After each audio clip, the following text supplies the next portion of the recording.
Well, the other thing that the Ravens matchup brings to mind is the quarterback, Lamar Jackson. A new offensive coordinator, Todd Monken, who was here with the Browns. What have you seen from Lamar Jackson when you look at him with Todd Monken's offense? Well, Todd Monken out of Georgia does a great job. He's very similar to Schwartz in terms of he's going to find a matchup he really likes, and he's going to attack that matchup. And it could be with backs out of the backfield. It could be with a slot. It could be with a guy outside. But he's a guy who's going to find a matchup. What he's done is I think he's a big improvement from what the Ravens did. That being said, I thought Greg Roman, who's kind of takes some heat, I thought Greg Roman did a great job of maximizing Jackson's skill set in the run game. But what Monken is giving Jackson a great opportunity to show how good he is in the pass game as well. Lamar Jackson does not get enough credit for his ability to process information, his ability to use his arm in the pocket. Plus, they're in more spread sets this year. And when you're in spread sets, you get what I think is the hardest quarterback run to stop, which is the scramble on third downs. And, he makes it so hard. And with them spread out and teams like to play in man, this could be a problem for the Browns because Schwartz likes to play man coverage, and the Browns could get caught playing man on scrambles.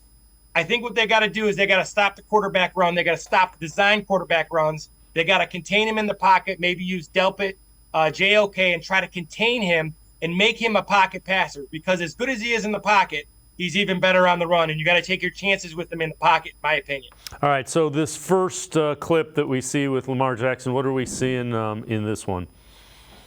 No, you're getting a spread set here. And what this is a counter bash. So actually, the tailback, Drake, is actually going to run jet sweep to the boundary here. And Lamar Jackson is reading that frontside DN. If that frontside DN stays, which he does, he just pulls it and runs quarterback counter. Now, what this does is give you an opportunity when you have a running quarterback to run two plays at once. So if that end was to chase him, he would just give to Drake, and then they would have a number advantage on the outside. But what really makes this good compared to when Greg Roman was here, Monken's given him an opportunity to have things spread out so he can see things a little bit more clear. There's not so many inside the box. This will allow him to get down, not take so many hits. But this is what Todd Monken is doing. He's brought this element of spread, throwing from the pocket, and maximizing not just Lamar Jackson's ability to run, but his ability to run and pass. This is where I think Lamar Jackson is the best, when he's out, when he can improvise. I think the Browns got to try, like I said, keep him in the pocket and make him be a vertical pass thrower.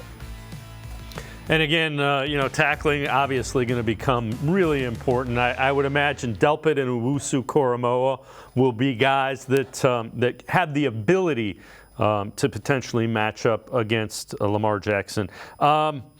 You mentioned that, so making him a pocket passer. Let's take a look at this next clip. What do you see here?